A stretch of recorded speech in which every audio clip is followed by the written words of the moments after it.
Lugar onde eu estou? Recording in Eu passo progress. aqui para você, sem problema. Mas o meu lugar aqui para estar mais Sim. visível aqui assim? A câmera pega assim. Ah, ela está aqui. Olha, esse lado todo aí, você pode andar por aí. Bom, então a gente está aqui hoje, dia 17 de outubro, com essa palestra sobre coprocessamento, história e desafios atuais, né? Como eu falei antes, uma visão mais prática, mais operacional de uma pessoa que, depois de se formar, foi direto para o mercado de trabalho e passou por várias experiências envolvendo implantação, envolvendo operação, envolvendo manutenção, envolvendo projetos, envolvendo vários aspectos. E hoje, né, como as coisas sempre se atualizam, essa pessoa está buscando essa nova fronteira aí de tentar compatibilizar a questão ambiental com questão energética, né? E vamos ter essa oportunidade e depois, se tiver alguma dúvida, a gente pode até resolver na hora, mas perguntas a gente pode fazer mais no final, tá ok?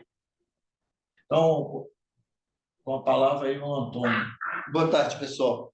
O professor falou, mas se alguém quiser perguntar no meio do caminho, isso é uma coisa que eu lido já com uma frequência, então não vou me perder. Essa apresentação é mais um depoimento do que uma aula, né? Então, eu vou contar um pouquinho, que eu estou planejando, né? Falar um pouco da história do coprocessamento e o que aconteceu e onde nós estamos, né? O que está acontecendo hoje.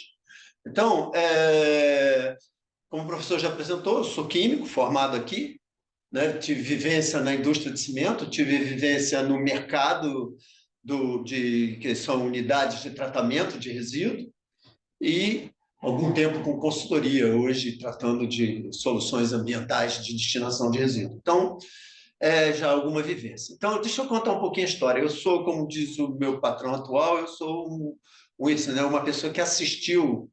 Nunca fui um dono de negócio, mas assisti o negócio acontecendo. Então, é isso que eu quero contar. Vamos ver aqui a história? Então, deixa eu contar um pouquinho o que aconteceu no coprocessamento. Né? Houve um primeiro momento, nos anos 90, que eu chamo de gênese, em que a Tecnosol e a Ambiência eram as duas primeiras empresas que começaram com essa ideia no Brasil, e foi um momento de muito aprendizado, de aventura, né? Eu digo que aventura porque foi caótico, né? A gente lidou com resíduos perigosos sem muito tato, né? Então, a Tecnosol se aliou à indústria de cimento chamada Cimento Paraíso, que nos anos 2000 foi vendida para a Holcim, Holderbank, depois se transformou na Cimento Holcim, e a Ambiência, que começou dentro da Votorantim, na fábrica do Paraná, e depois também na fábrica Rio Negro, também em Cantagalo, Cimento Paraíso em Cantagalo. E esse início é aquela coisa de receber material, misturar com pá carregadeira e jogar para dentro do forno e descobrindo os caminhos que eram possíveis. Nesse período, surgiu outras empresas também, estavam trabalhando sem grande expressão, como a Resi Control, ela vai vir ser comprada lá na frente pela Ester, e a CSD Geoclock, que estava operando pela Roderbank, que é a Holcim, primeiro nome anterior. E estava surgindo também a Plastimassa, que também era uma unidade Imagé, que lá no futuro se transformaria na Rastec. A Scoribel era, vamos dizer assim, o grande expoente de coprocessamento no mundo. Ficava na Bélgica, era uma relação, a Scorri era uma empresa do grupo Ronan Polak, da Rodia, e da Bélgica. Eles criaram a Scoribel junto com a Roderbank e usaram a fábrica do cimento Bur, lá na Bélgica. E lá eles desenvolveram um processo extremamente sofisticado. A Scoribel é a primeira planta de blendagem técnica, né? Com fossos, com mistura. Eles foram, assim, no mundo, a primeira a mostrar, olha, isso aqui se converte num negócio profissional. Os anos foram levando, a Tecnosol e a Ambiência ocuparam posições bem grandes, atendiam o Brasil inteiro nessa coisa. E aí, quando foi chegando o próximo ano 2000, o que acontece? A Essências e surge as empresas de multitecnologia. Já não se falava mais uma relação entre cimenteira e a unidade de blendagem. As empresas tornaram-se mais especializadas na destinação de resíduos. Então, a Essências, que pertencia inicialmente, era uma aventura, uma joint venture da Suez Ambiental francesa com a Camargo Correia. Então, eles montaram o grupo Essências e a Essências já passava a oferecer não só o coprocessamento, mas aterro, incineração, remediação, outros tratamentos. Então, veio a lógica das empresas de multitecnologia. Em seguida veio a Rastec. Surge a Rastec, que era uma empresa de remediação. Eles crescem e compram a Plastimassa e montam a unidade de blendagem lá com esse estilo. E se junta com a SA Paulista, que tem um aterro em Nova Iguaçu, e eles constroem essa operação Rastec. A Resotec, a Rocin, a Roderbank passa a ser Rocin, tira a Tecnosol sai da relação e eles montam uma unidade tentando copiar o estilo Scoribel, uma empresa que não foi muito longe, mas a Resotec opera já com tecnologia, forços de mistura, misturadores, picadores para formar o blend. Aqui a gente vai estar se falando já de um produto que se chamava estruturado. É uma mistura de resíduos com serragem. Você fazia um material que tinha uma cara de compostagem. Então, a gente já trabalhava dentro de áreas operacionais mais controladas, já era um nível já bem profissional de fazer. Isso também estava no nível a Rastec, a Extra, a Essência, algumas outras que eu não citei, a Lapage. Começa a entrar no mercado lá em Minas, com o Benami, com a Recintec, Recintec. E aí a gente parte para a terceira fase, que é quando nasce a Ecoprocesso. A Ecoprocesso, na mão de Francisco Leme, é uma unidade, já começa a ver os fornos de cimento como uma empresa que destina resíduo. Então, a Ecoprocesso é criada dentro lá da Lafarge, passa a fazer uma parceria com a Simpó, e aí são 8 fornos. A Ecoprocesso, a gente passa a gerenciar 8 fornos, oferecendo o serviço de queima de resíduo para qualquer operadora que pudesse entregar padrão de qualidade. Isso é uma mudança já nas relações de negócio. As blendeiras faziam as misturas e mandavam a cimenteira, mas não havia uma sistematização nessa ideia de estabelecer preço de mercado, estabelecer serviço, padrões mais... Então, surge com a Ecoprocesso. A Ecoprocesso estimula o surgimento da Renova, que é uma empresa paulista que começa a ganhar o Brasil todo. Nesse momento, o Brasil para de ser um negócio que as empresas conseguem controlar o país inteiro, como era o caso Ambiência e Tecnosol. Ela passa a ser um negócio mais regional. Você fica ali no estado de São Paulo, estado do Rio, sabe? Começa a surgir muita empresa de blendagem. Aí vem. Aí a Este compra o Tiranossauro, uma máquina de fazer CDR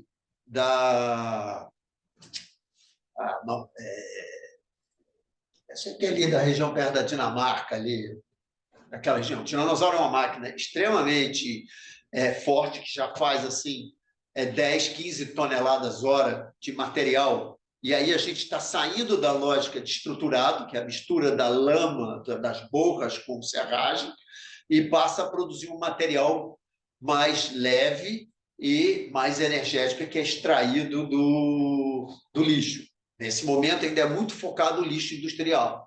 A Essências compra da Bruno. Bruno Industrial é uma indústria que trabalha com material de picagem para madeira. A Bruno ela começa a desenvolver equipamentos para CDR.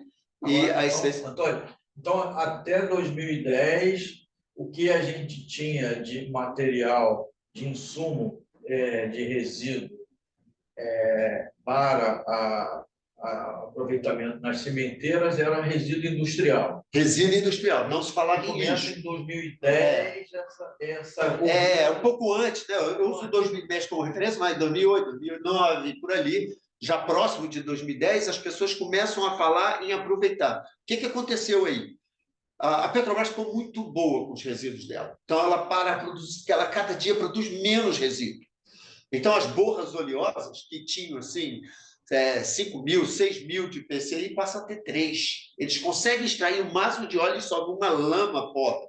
Isso começa a afetar a qualidade dos combustíveis. As indústrias de automobilísticas, que usavam aquelas tintas com solventes, elas começam a usar outros tipos de tintas com menos solvente, as tintas vão ficando base de água, as tintas vão ficando pobres, acaba o combustível de borra de tinta. Param de gastar solventes, gastar essas tiras. Então, o resíduo lixo, porque o momento ali, entre 1900, 2000, 2005, as indústrias automobilísticas eram lotadas, estoques monstruosos, não havia solução, a única solução era a incineração, um forno de incineração queima 1 tonelada, 800 kWh, e nós estamos falando do coprocessamento que oferece 3, 4 toneladas a hora, então 24 horas por dia queimando. Então, esses passivos começaram a desaparecer. E aí começou a sobrar embalagem, EPI, estopa, trapo, pano, caixas, materiais contaminados, mas que precisavam ser reduzidos, como íons, tratado como íons. Então, começa esse avanço nas picagens do industrial, para poder atender, já que as borras estão subindo, a energia estava começando a desaparecer. Todo mundo melhora, né? Essa é a verdade, é uma das percepções que a gente... Então, houve uma transição das borras para outros resíduos, isso, através da trituração, e depois é que entra o resíduo sólido urbano. Isso, o sólido urbano ainda não era conversa. Para dizer a verdade, os blendeiros criavam pressões para as prefeituras não entregarem o lixo urbano para eles.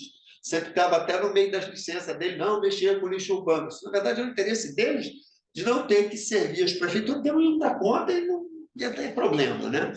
A Lafarge, junto com a Renova, começa a insistir nessa linha, a Estre entra forte, que a Estre ela já estava com uma visão de fazer um IPO, ser a maior empresa de resíduo do Brasil.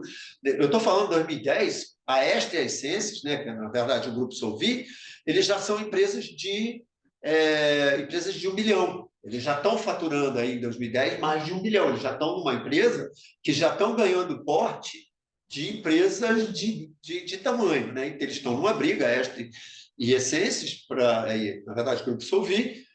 Então, a Estre entra forte com o CDR, monta lá em Paulínia, no Tiranossauro, a Essência monta em Magé, Bruno, aí começa esse crescimento. Eu botei a Intersemente, na verdade, é a Camargo Correia, que se converteu em tecnologia Bruno é que... Bruno Industrial, é brasileira. A Tiranossauro é norueguesa. E a Bruno entra com assim, 1/3 do preço. Né?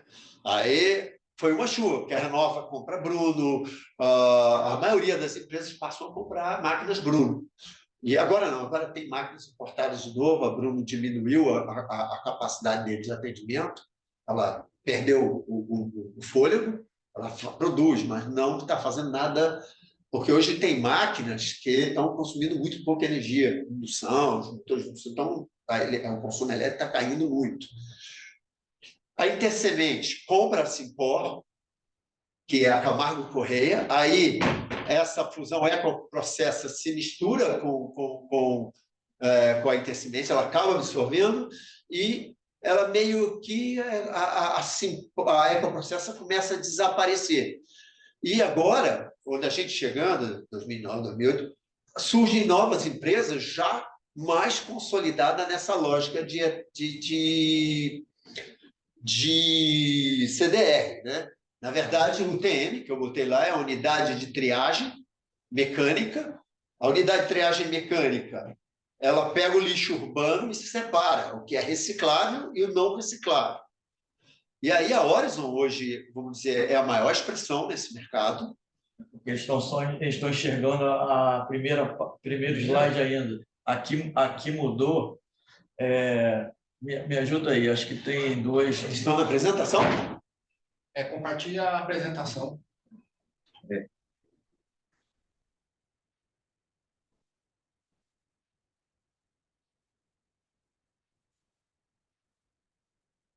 Deve ser essa aí, a do lado. Não, essa não, aquela lá. Essa aí, né? Ou essa é o seu... Ah, não, isso aí é... Não, essa é a imagem da tela. A imagem da tela, tá certo. É aquela lá. É que ela não está aberta. É porque acho que agora mudou. Aí você abre ela como... Aí foi, ó. Mas foi. Aí bota aquele negocinho. Modo de apresentação. Será que botando no modo apresentação não... Será que...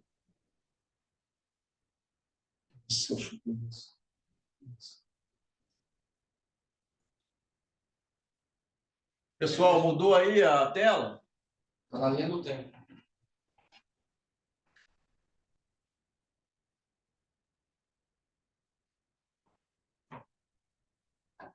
Não. Então, Tá igual. tá igual. Não, aí não.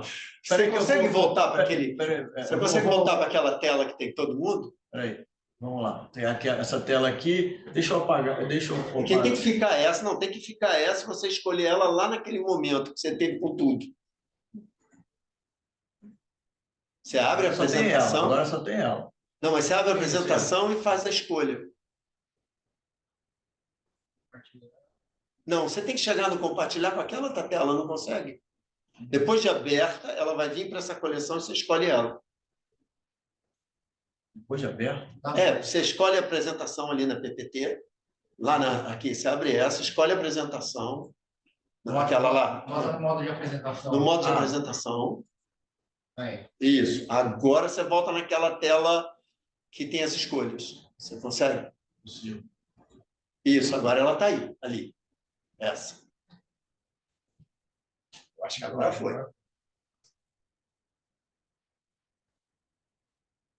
Foi. Ah, Ok. Vamos continuar. Então, a UTM, o que é a UTM? A UTM é a unidade de triagem mecânica. É o que hoje eles estão fazendo. Eles chamam de economia circular, né? Eles estão separando do lixo o plástico, o papel, o ferro, aquelas coisas, e sobra, e até a parte orgânica, e sobra o rejeito. Essa abreviação de UTM é usina... É a unidade de triagem mecânica. Eu vou ter uma fotozinha no final dela. Tá? Então, a Horizon, que é, na verdade, a Rastec, que foi comprada, a Rastec. Horizon é que é o que opera aquela planta de Paulínia. Opera Paulínia, porque ela comprou esta. E vai operar a usina térmica resíduos, né? É da Horizon. Qual dessa? É lá de Barueri? Sim, eles têm fazendo uma lá, e ele criou várias UTMs, o Pelão, né, que é o senhor lá, ele criou várias UTMs, está montando uma na Bahia, em Pernambuco, gigantesca, está montando em vários lugares as UTMs, onde eles separam os recicláveis, os orgânicos e os metais, e sobra um rejeito de plástico e papel, que são coisas que estão sujas, não dá para reciclar, e isso ele está fazendo CDR. Ele tá entrando, acho que no Sul, ele montou também, lá no Rio Grande do Sul, ele montou em vários lugares. Então, hoje, quem está puxando o bonde é a Horizon. Está realmente a maior empresa de resíduos desse país hoje. Ele comprou a Extra, uma grande parte da Extra, por causa do problema do André Esteves, do antigo dono da Extra, vai fugir daqui a pouco dele. Eles tiveram problema com a Lava Jato, e aí tiveram que vender a empresa. Parte, a Extra ainda tem um pedaço, ele comprou a melhor parte. Então, ele está, talvez, assim, longe de todo mundo, a maior empresa de resíduo do Brasil. A Multilixo, que era uma empresa de coleta de lixo, fazia coleta de lixo em São Paulo, passou a mexer com madeira, picagem de madeira. Ele agora está com um parque de CDR incrível, então está na briga. A Ecopark de Pernambuco, que também é uma experiência incrível, que está funcionando com o UTM. E é aquilo que eu te falei da BCP. A BCP está se juntando com a ZKG para fazer um grande estudo no Brasil do uso do CDR para a indústria cimenteira. Então, é o momento que a gente vive. As empresas investindo em UTM e os cimenteiros focados em tentar trazer ao máximo de CDR para reduzir a sua substituição térmica. Vamos em frente? Bom. Então, o que eu vou falar rápido? Eu vou dar um papo do que é o negócio com processamento. Com processamento, ele é montado dentro de uma fábrica de cimento. Rapidamente, a maioria conhece, mas eu vou falar rápido, porque faz parte do ritmo. Tem uma jazida, toda a fábrica é montada do lado de uma jazida, eles extraem a pedra, britam, Depois de britar, eles moem no moinho de cru, que produz uma farinha, que é a mistura de calcário com argila, minério de ferro e silha, areia, joga para dentro de um forno, eles queimam essa farinha, ela se converte no clinker. O clinker é um material, essa farinha convertida, parece uma lava de vulcão, na verdade, o fornecimento eu entendo como um simulador de vulcão, e vai para o depósito de clinker. De lá é moído com gesso, é adicionado escória, e nós temos o cimento. Então, essa é a lógica da fábrica. Do forno? Oi? Ou o combustível principal do forno? Então, o combustível do forno. Aí eu tenho um fornozinho aí, o forno tem no maçarico principal e queima, em geral, hoje, no Brasil, está queimando coque. Coque é o combustível mais usado hoje nos fornos de cimento. Já usaram óleo, já usaram carvão. Hoje, o principal combustível é coque. O cimenteiro sempre teve a natureza de buscar combustíveis alternativos. Quando entrei na cimenteira, a gente queimava raspa de pneu, queimava palha, casca de arroz, já queimava alguma coisa. Não dava para dizer que era coprocessamento, porque comprava e fazia, mas já todos eles, todos os cimenteiros, de alguma maneira ou outra, queimou coisas diferentes. Em geral, ele tem um maçarico, onde eles moem finamente o material em cola, na zona de queima. Aquela zona ali é uma zona de 2.000 graus, o clinker, né? Ele chega ali a 1.450, um pouquinho acima de 1.450, que é o momento onde forma o material cimento, precisa dessa temperatura para formar o C3S, que é o componente hidráulico do cimento.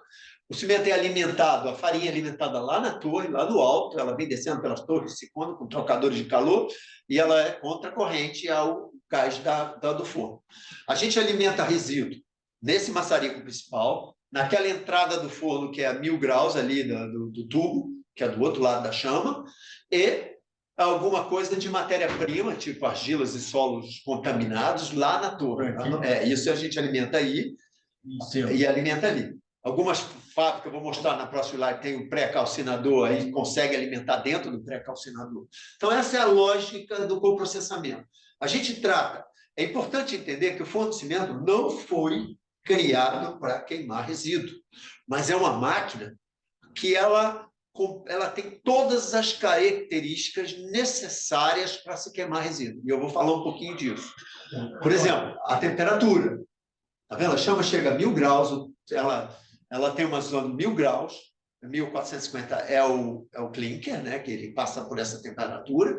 As cinzas, como ele está numa fase líquida, ele tem 25% de fase líquida a esse 1.450 graus, todas as cinzas da queima, ela consegue se incorporar nessa fase vítrea, que o clinker é formado principalmente por 4 compostos: o tricálcio silicato, o dicálcio silicato, o tetracálcio ferro silicato e o tricálcio aluminato. São esses 4 componentes que é construído, são 4 minerais artificiais, criados a alta temperatura, e o C4AF, ele é a fase líquida, ele não é cristal, ele é líquido. Então, as cinzas se incorporam nessa fase vítrea, né? Logo em seguida, você vê uma outra máquina, que é um resfriador. Então, eu saio de 1.450 para 80 graus. É um choque, placas térmicas. Eu resfrio o clinker instantâneo e eu congelo esses cristais na estrutura do clinker. Porque esses cristais, se ele esfriar devagarzinho, eles desaparecem. Ele perde a capacidade hidráulica. O C3S só está nesse ambiente dessa temperatura de 1.450 graus para cima. Então, ali, esse é um forno, a gente já pode ver nesse desenho, um forno com um pré-calcinador. Sai um gás quente lá do resfriador, alimenta o pré-calcinador, que é aquela maquininha ali bem no meio, lá na parte de baixo.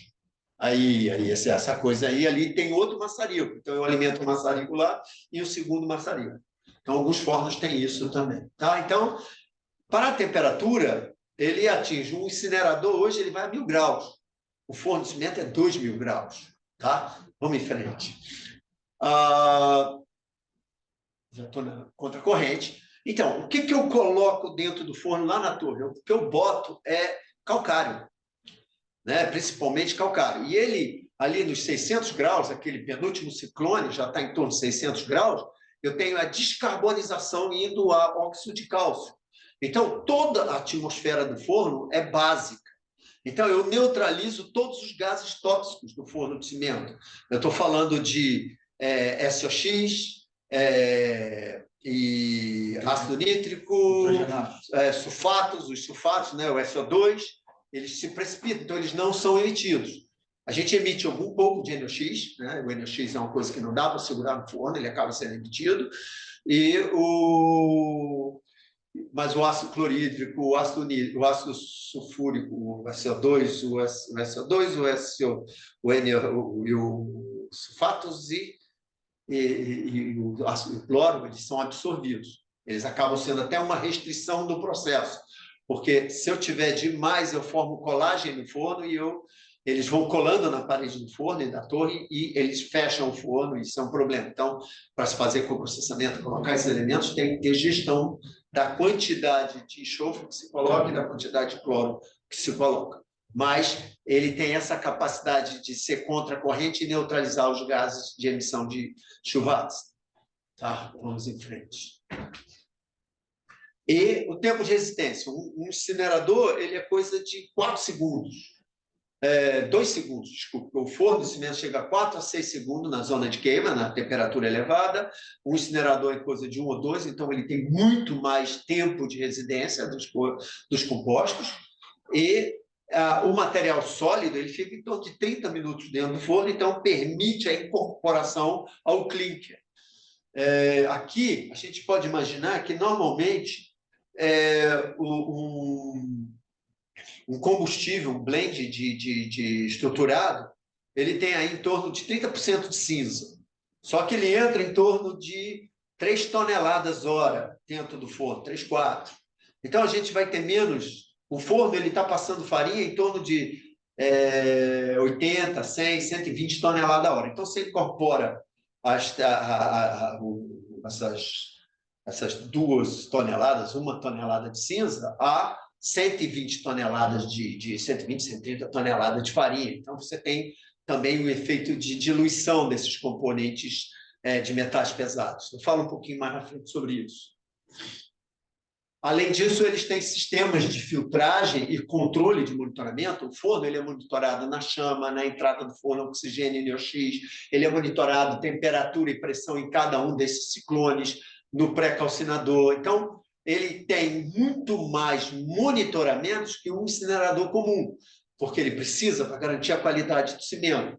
E tem filtros de manga, hoje, né? A gente começou a trabalhar com eletrofiltro nos anos 90, mas hoje todo mundo usa filtro de manga, onde a emissão de particulado está na ordem de 5 miligramas a 1 miligrama por normal metro cúbico. No passado era 80, 70, 100, 150. Hoje está na ordem de... O manga não satura? Ele satura, mas tem o ar, ou ele tem injeção de ar que vai desmanchando a manga, ele injeta sob pressão o ar e as casquinhas que ficam em volta da coisa vai sempre limpando. Então, ele tem um ciclo de limpeza bastante eficiente. Ou ele usa isso ou usa martelo, né? Pancada por vibração, e ele vai desmanchando. E aí ele gera o pó de filtro. Eu falo no próximo passo. Tá, mas aí o que eu estou falando é que o forno de cimento ele tem todas as características para queimar resíduo e garantir uma queima segura. Aí aqui o que a gente está vendo? São os ciclos. Eu vou falar um pouquinho do ciclo interno. O que acontece? O que acontece com os elementos dentro do forno? Então, por exemplo, o cloro, vou falar primeiro do cloro e o enxofre, porque eles são muito críticos para o forno. O cloro ele volatiliza ali numa região de 1000 graus e ele condensa numa região ali de 500 graus, 500 não, desculpe, 800 graus. Então, ele tem um ciclo pequeno até o primeiro ciclone, ali o primeiro estágio que a gente chama de quarta, né, contando de cima para baixo, o quarto estágio, e a metade do forno. Então, ele fica girando ali e eu vou prendendo o cloro. O enxofre também tem um ciclo desse tipo, ele fica girando nessa zona mais quente, ele não sai do forno, eles não emitem. O enxofre, quando você gera um sal de potássio e cálcio, você ainda consegue, sulfato de cálcio e potássio, você consegue tirar ele pelo clinker. Então, o potássio é super interessante para o cimenteiro, porque ele consegue tirar o enxofre de dentro do forno e não formar colagem. Os outros metais pesados, qual é o mais crítico? É o mercúrio. O mercúrio é proibitivo.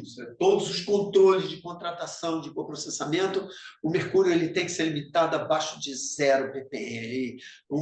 Ele tem que ser muito baixo, porque o mercúrio volatiliza a 25 graus. Então, todo o mercúrio que entra no forno é emitido, então você não pode ter mercúrio. O cádmio e o tálio também são dois metais pesados mais voláteis, mas eles ficam no que eu estou chamando ali do ciclo. O cádmio ele precipita na região dos primeiros ciclones, aqueles últimos ciclones ali, o 4 e o 3.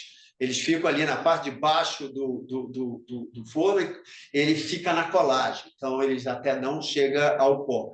Agora, o tálio, ele fica no pó de filtro, esse que está a linha amarela, que é o ciclo externo. O cádmio, ele acaba precipitando no pó de filtro, então cuidado, a gente precisa ter bastante. O cádmio, o tálio, ter cuidado com o pó de filtro, que ele vai concentrando, o pó de filtro fica nesse ciclo, passando pelo eletrofiltro e voltando para dentro do forno, passando pelo eletrofiltro, voltando para dentro do forno, e aí ele vai se concentrando. Tem uma hora que o pó de filtro está muito rico em tálio, e aí a pessoa tem que tomar cuidado com a disposição desse pó. Então, é um dos pontos críticos, tem que controlar o tálio. Agora, elementos como cromo, zinco, magnésio, os outros metais pesados, todos eles têm ciclo interno, mas eles saem assim, 70%, 80% eles estão saindo no clinker.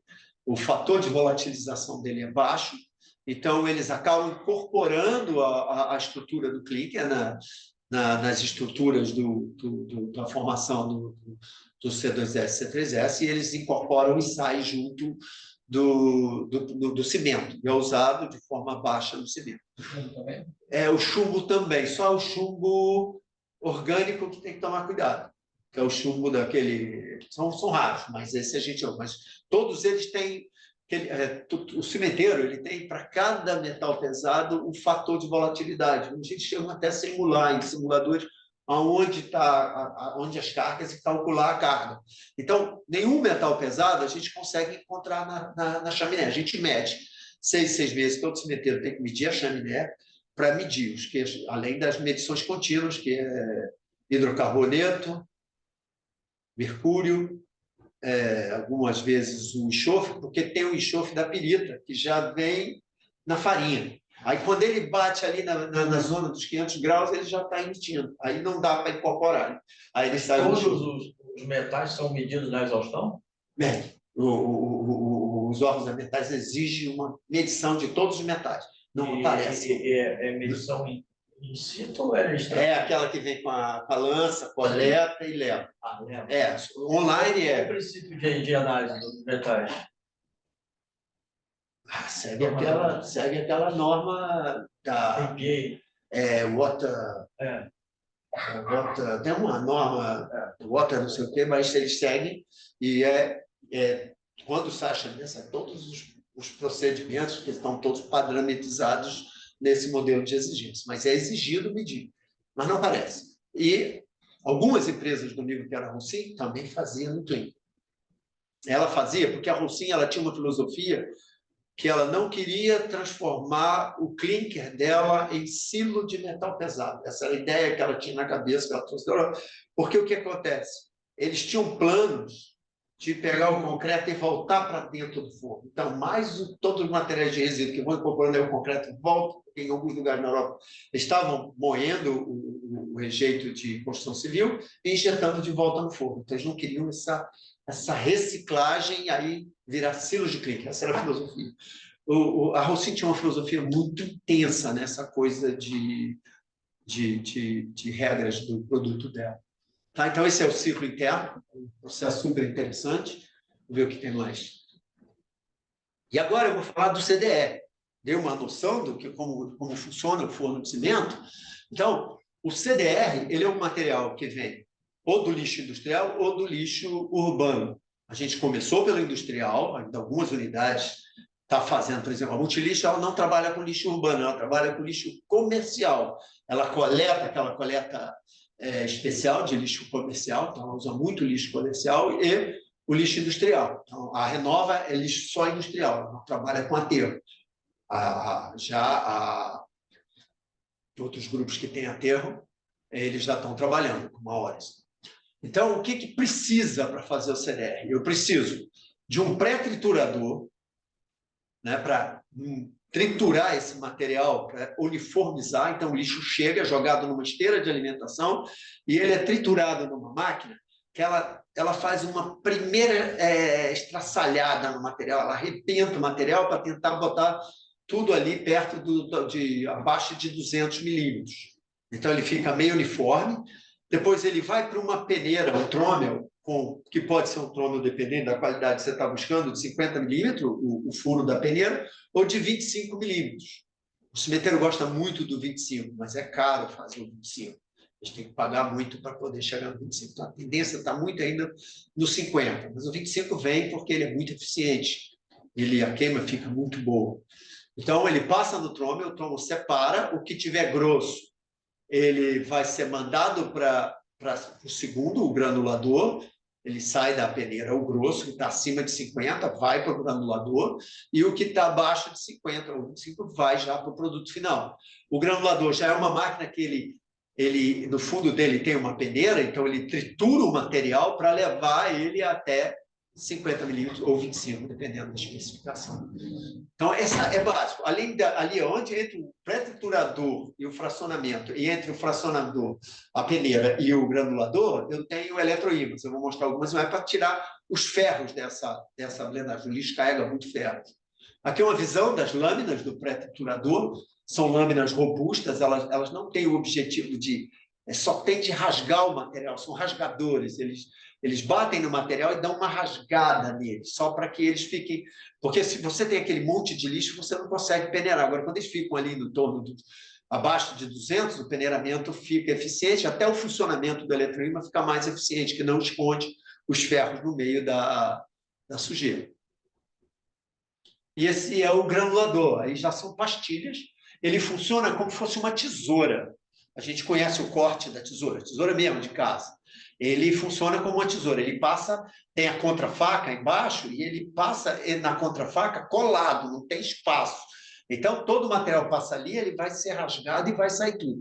É que não está mostrando. A gente consegue tirar um pouquinho isso aqui lá, talvez os outros lá estejam vendo. No final dessa foto tem uma peneira.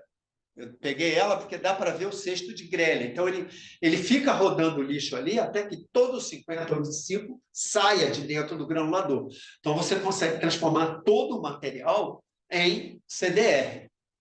Tá? Aqui duas imagens, um eletroímã, esse aqui é um eletroímã, onde o material passa, ele começa a recolher o ferro. Então, você consegue tirar o ferro mais bruto e depois uma segunda vez. E tem um detetor de metal, que é essa cara aí, o detetor de metal. O material passa por ali, se tiver ferro, ele para o granulador, porque o granulador, se tiver ferro, destrói as lâminas, porque por ser feito tesoura, não tem espaço para o ferro passar. Então, você tem que...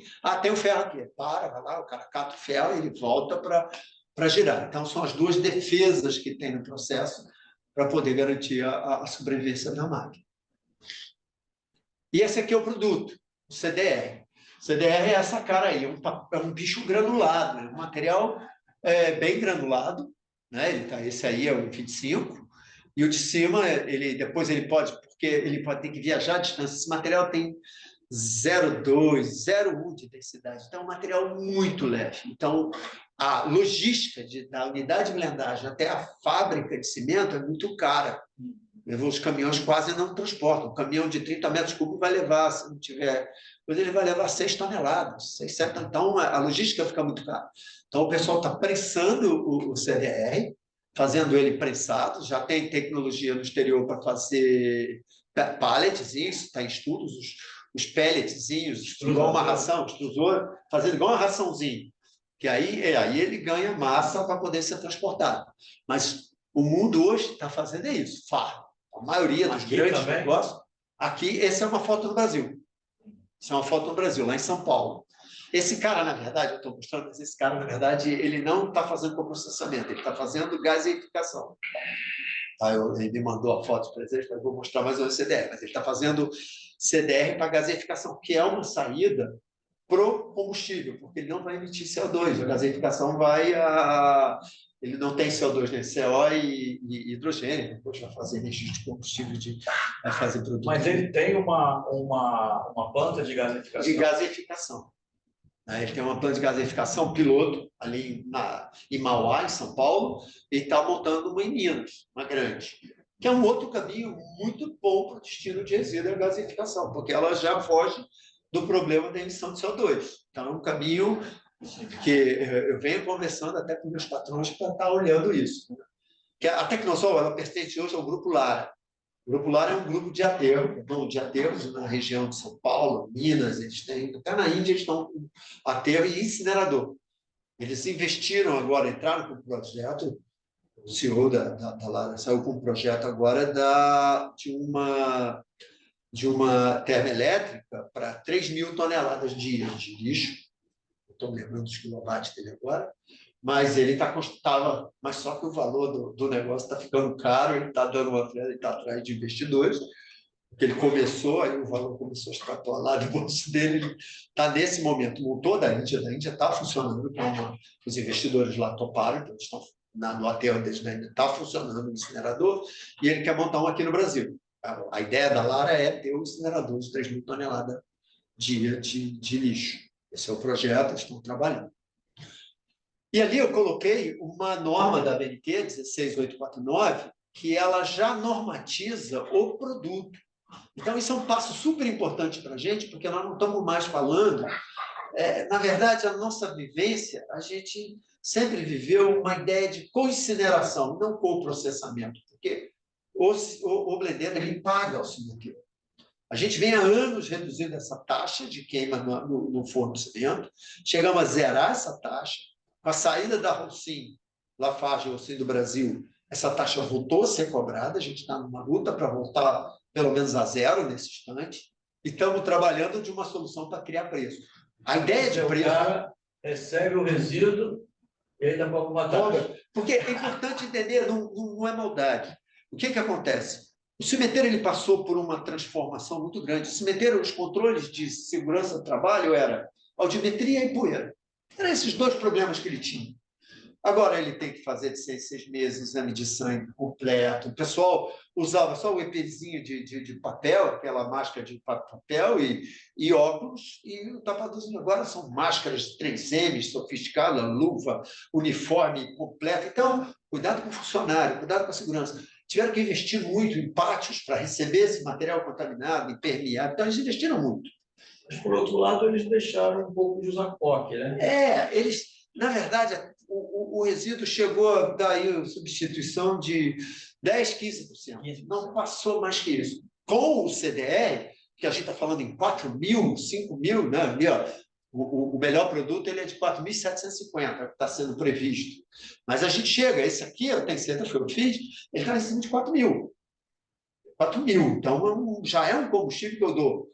Porque quando a gente começou a conversar, o Francisco lembra, né, o processo que, para mim, é uma das figuras mais importantes de 2000 para frente, 2010 para frente, porque ele criou o negócio mesmo, a gente começa a conversar de negócio, e o Francisco falava, vocês vão sair da área de resíduo para a área de compras.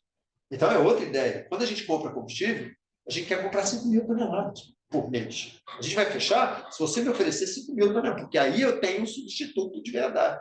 A gente entrega aí 1.500, 800, isso para a gente não é significativo. Se vocês têm que, por isso é que os aterros de lixo são muito importantes, porque eles vão gerar volume. Aí o cemitério pode falar, estou substituindo. A meta do cemitério é chegar a substituir 60%. Mas aí você precisa ter volume. E o investimento do CDR em fornecimento é muito complicado, porque a injeção, sopradores, ele é transportado, ele ser levinho assim, ele é transportado por sopro. A minha dúvida é... Desculpe aí, pessoal. A minha dúvida é se, no âmbito do cálculo das emissões evitadas, né, como a indústria cimenteira é a maior, vamos dizer, uma das maiores emissoras, né, se esse material de origem do lixo urbano ele substituísse o coque na proporção de 60%, você consideraria que eu estaria batendo essa emissão proporcionalmente? Ou mais ou menos? Ele reduz um pouco, não é quase nada, reduz um pouco, eles usam muito a lógica de que ele estaria usando um combustível alternativo, que Mas não é renovável. Vamos é dizer assim. renovável. Ele deixa de ser fóssil, ele passa a ser renovável porque o lixo está sempre vindo. Então, ele está investindo. Essa é a minha discussão. Porque, veja só, o plástico feito de petróleo. Isso. Então, a princípio, você está tirando algo lá da litosfera e está trazendo para a atmosfera. Sim. Né? Já uma coisa que o papel, por exemplo, você pode fazer a flecha plantada que tem um ciclo, né? de renovação, uma safra, uma produção. É meio que diferente, né? Sim, eu concordo também, mas só que ele ia para dentro do aterro. É. E ele não é um bom produtor de gases O para... plástico ia para o aterro e ia ficar imobilizado lá. Isso, essa é a lógica deles. Agora, você está pegando o CDE, eu tive a discussão com o Luciano Bastos, da EPE, que trabalha muito com resíduos sólidos urbanos e potencial para geração de energia, e a nossa discussão era mais ou menos essa. Olha só, para o aterro, né, consideraríamos que o plástico vai ficar ali residindo 300, 500 anos. A gente estaria guardando CO2. Estaria estocando CO2, né? isso é verdade. Então, quer dizer, é uma imobilização. Agora, quando você queima, não. Mas aí você consegue diminuir o combustível fóssil mesmo, né? Essa é a ideia deles. Porque o PCI é maior? Não, o PCI do fóssil é muito maior. Esse aqui é 4.000, o outro é 7, 8. O PCI é mais baixo, mas você deixa de comprar o outro, você deixa de comprar carvão, você deixa de... Então, mas essa discussão também acho que ela tem suas limitações. E ela tem que ver o que os caras falam com as unidades. Porque veja só, quando você propõe um projeto para abater emissões, você tem que ter aquela comprovação, né, que você está deslocando um combustível fóssil, né, e incrementa o CO2, que é a tal história da gasolina versus etanol. Né? Gasolina fóssil, o etanol renovável, de bioenergia. E aí, quer dizer, a safra posterior da cana absorve aquela quantidade de CO2 relativa à emissão, mais ou menos, da emissão da safra anterior. E aí você estaria neutralizando. Tá? Eu também tenho esse desconforto. Eu também tenho. Não pode, eu acho que ele tem que aprofundar nisso. Você falou que até um papo aí lá na minha sala de aula, né? Que o Antônio estava falando aqui que tem plantas na Europa que já estão operando com emissão zero de CO2. Né? O que me trouxe uma curiosidade muito grande. Eu não consegui acessar a tecnologia. Eu li nas ECAs, na revista de cimento, ou de cimento, mas eu não consegui entender o que os caras usam. Sim. Eu vou atrás, eu quero entender, porque já está falando do segundo forno fazendo isso. Então, isso é importantão, muito. Isso muda o cenário, a vida do cimenteiro, porque o cimenteiro está condenado. Teoricamente, ele é o emissor, o terceiro maior emissor de CO2 do mundo. Ou ele resolve o problema dele, ou ele está fora. Então, pessoal, qualquer dúvida aí, vocês... Eu acho que eu tenho mais 2 imagens. Tá. Eu acho que o grande é dos metais pesados. Né? Como é que ele utiliza... Isso é, mas hoje quase não tem mais esse tipo de... O que a gente está falando é em resíduo urbano. O que a gente está falando é resíduo urbano mesmo. Porque ele tem fonte, os lixos perigosos eles estão achando seus caminhos, as qualidades quase não tem mais. Eu cuido da parte comercial também, e eu vejo que as pessoas estão ficando boas. Estão ficando boas nas suas gerações. Mesmo com o avanço da tecnologia, os aparelhos, a gente descartando. É porque os caras estão tirando os metais pesados dos produtos. Não, isso é outra história. O que vai acontecer com as baterias, com os eletrônicos, é outra discussão. E não é com o processamento. Não dá. Isso é realmente outra coisa. Está até se falando lá, os patrões conversam até se esse não é um caminho, porque vai ter muita bateria para mudar, né? Mas é outro caminho. Então, essa é uma imagem de uma unidade de triagem mecanizada. Aonde?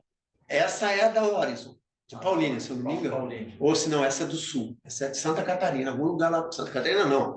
Mais para baixo, Rio Grande do Sul. Tá? E ele fala em 35 toneladas a hora de lixo, aproveitando 35% dos resíduos para reciclados e CDR. Então, ele consegue já... Então, isso aí no mundo está bombando. Tá cheio disso lá para a Europa. Esse é o caminho e o pessoal está fazendo dinheiro com esse negócio. E aí, a última é a que a gente estava falando dos CO2. Olha lá, os cimenteiros estão assumindo um compromisso de levar, em geral, a 365 quilos de CO2 por tonelada de cimento, eles estão muito perto disso, por cimento, ou seja, ele está considerando o cimento, vai entrar escória, entra calcário, entra gesso, então a massa é maior, não estou falando do clinker, né? Eles estão falando do cimento, porque eles conseguem adicionar ao cimento 40% de escória, e, teoricamente, a escória já emitiu todo o CO2 que tinha que emitir na siderurgia, então ele é livre de CO2, ele consegue, no processo dele, abater. Por isso que ele já tem números interessantes. O Cimento Nacional fez 479, a Cimento Nacional, eu botei os que eu trabalho mais, né? A Cimento Nacional 481 e a Votoran 570. Agora, olha a CSN, a proposta arrojada deles, eles querem chegar a 375 em 2030. 2030, daqui a 7 anos, 6 anos. Está na porta ao lado. Eles estão falando, eu vou chegar. Sabe?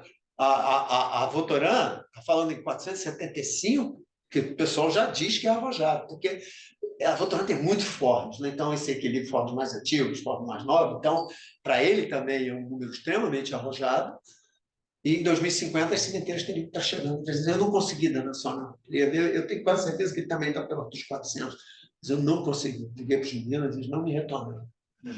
Então, tenho o CO2 da calcinação. Não tenho o que fazer demais, né? Não tenho o que fazer demais. Os caras vão ter que entrar com calcário. Se eles arrumarem algum outro substituto que substitua o calcário, mas... E o CO2 do combustível, são os dois. E eles falam do fator clinker-cimento, ou seja, o quanto ele bota, quanto ele reduz o clinker no cimento. Se ele reduzir o clinker no cimento, ele vai estar reduzindo as emissões dele. Então, essas são as três coisas que eles estão olhando. Então, esse é o mundo que eu estou me aproveitando, porque com esse objetivo eles estão buscando a gente demais. Essa é a verdade. A gente que está mexendo com isso, a gente está gostando desse estilo. Eu posso vender, eu posso tornar isso econômico. Então, a gente está indo nessa reta, mas a sua discussão continua muito forte. Não sei. Pode ser até que eles criem a defesa, que eles são bons em criar defesa, eu não sei. Posso defender. Bem, a gente está aqui no finalização da palestra. Queria abrir aí a palavra aí aos demais, né? Podem aí abrir a câmera, se quiserem, sobre a palestra. Tem aqui um chat, deixa eu ver aqui. Cadê o chat? Opa. A discussão está boa, mas vou ter que sair. Essa discussão do balanço de carbono fóssil é muito relevante. É a história, acho que ele ainda está aí, né? É o professor Argemiro, lá da Química. Oi, gente, estou aí. Oi, tudo bom? Bem? Muito boa palestra desse Obrigado. assunto, né, da utilização dos resíduos sólidos, né, urbanos. Eu acho que é bem relevante. Isso que foi comentado dos plásticos, né, tem que ser analisado realmente com muito cuidado, né, porque substituir o plástico Sim. pelo coque e outro, eu acho que não balanceia não corretamente aí as emissões de CO2, né, de origem fóssil, né. Mas os resíduos sólidos urbanos, ali, eu acho que comentou, né? Se usar a parte orgânica, a matéria orgânica, já removido os plásticos, eu acho que é um bom futuro aí para as cimenteiras, né? Agora, não sei se o poder calorífico, aí, o que você me disse, é viável usar os resíduos sólidos orgânicos, né? Dos sólidos urbanos, ou só faz sentido se você usar madeira, plástico, né, para usar nos fornos? A dúvida que eu fiquei nessa conversa, quando se falou do uso dos resíduos sólidos urbanos. Né? Sim. Existe muita possibilidade, né, do que se fazer, né? A remanufatura, ou o reuso, ou a reciclagem, ela tem um impacto muito grande na eficiência energética, né? Por exemplo, veja o caso do gasto energético da remanufatura da latinha de alumínio, né?